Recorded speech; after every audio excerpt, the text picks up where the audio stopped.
the residence of the U.S. Ambassador to Canada, David Jacobson, and he joins us this morning where there's some major preparations getting underway because in just a few hours you're hosting an annual, very large party here to celebrate July 4th. Tell us a little bit about this year's festival. Well, we're having about 4,000 of our closest friends here to celebrate what is a very special day in my country, celebrating our independence many years ago in 1776.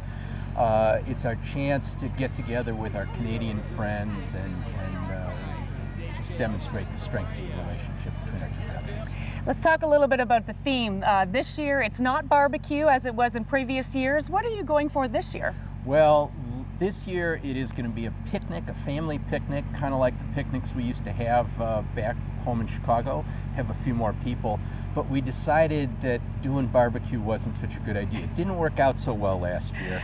We had a contest between Canadian teams and American teams, and the Canadian teams won every single one of them. I figured doing that again would be a national disgrace. Oh no. Okay, well, speaking of celebrating our countries, we had Canada Day just a few days ago. We did. Did you celebrate here on Parliament Hill? I did. I went there. It was a great celebration. It was fun. It was wonderful to see everyone in red and white. There was also the part about the War of 1812 where I sat there smiling as I heard about the American invasions that were repulsed and more American invasions that were repulsed. There might be an alternative version of those facts, which I won't go into now. All right. On a more serious note, in recent weeks, it's been announced that a new international bridge is going up between Michigan and Ontario in the Windsor-Detroit area, a very important corridor for trade between our two countries. Tell us a little bit more about what this will mean for both Canada and the U.S. Well, this is, as the Prime Minister said, this is the most critical piece of infrastructure perhaps in North America, certainly between Canada and the United States.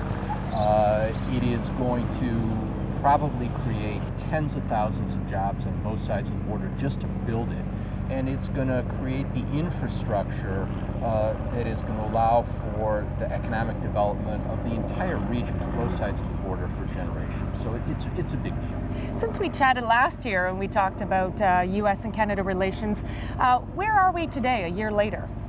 You know, I think the relationship is as strong as it has ever been. Not only did we have the bridge over the Detroit River, but Canada's entry into TPP and our beyond the border efforts, and at long last copyright reform legislation passed by the Canadians, something very important to us. So this has been really an extraordinary period in the relationship, and hopefully we'll be able to celebrate it today. Wonderful. Well, U.S. Ambassador David Jacobson, I hope you have a wonderful party today celebrating July 4th. Congratulations, and we'll send it back to the newsroom.